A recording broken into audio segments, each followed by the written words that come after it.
So Activision is saying that Destiny 2 is not what they were hoping for. They're saying it did not achieve our commercial expectations. There's still a lot of work to do to engage the core Destiny fan base. What did they expect? Because digging into the statistics, it was the number 6 best-selling game of the year from August 2017 to August 2018. And in September, it was the number 8 best-selling game of September.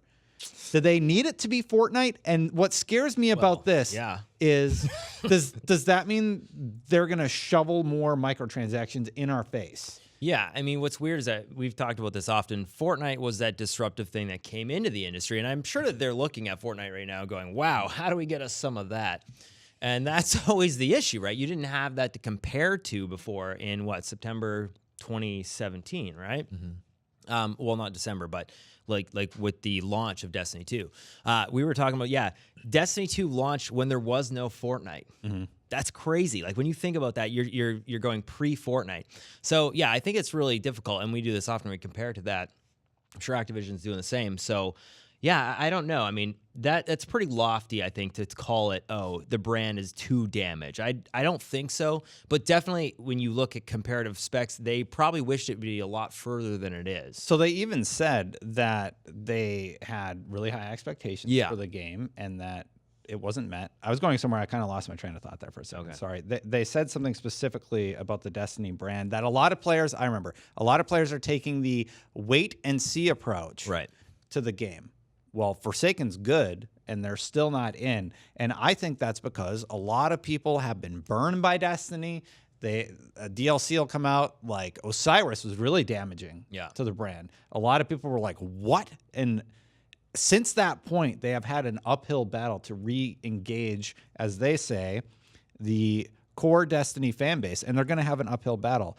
So let's take a look really quick at some of the mistakes that they made at launch. What's the most obvious thing that they did at launch? Everybody knows this answer. Yeah, I mean, just end game, and there was a combination. Too casual. Too casual, yeah. Like it was seen as, I mean, even from a PvP standpoint, they did a lot of meta changes that were not well received.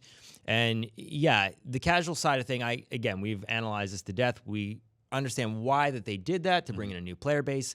But yeah, it did not work, I would say, that as they were hoping.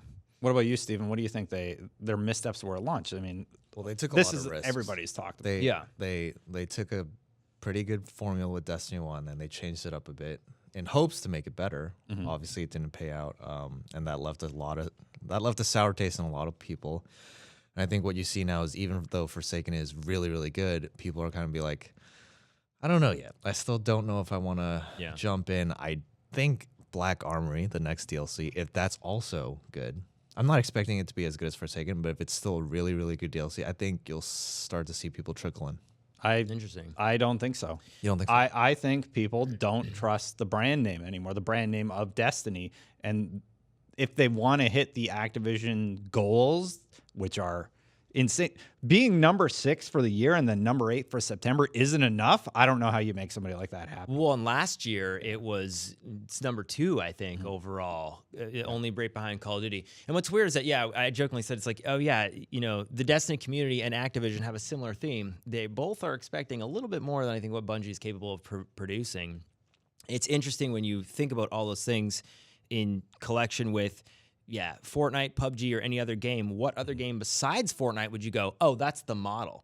Like Call of Duty? No, because Call of Duty's in a similar situation, like brand fatigue in a way. So what other game right now is out where you go, oh, do that?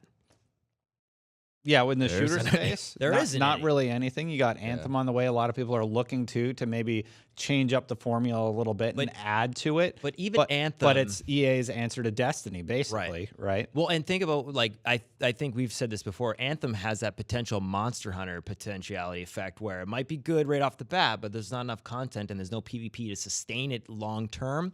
I think it might be just, one of these other EA products that comes out and you have high expectations, but also fizzles. Yeah, and I want to hear from the chat also, so leave a comment on the video. Let us know what you think, and we'll be in there discussing with you the issues that Bungie faces. To me, they have a huge uphill battle when your parent company is basically saying, hey, you made a ton of money. It's not enough. How do we change it?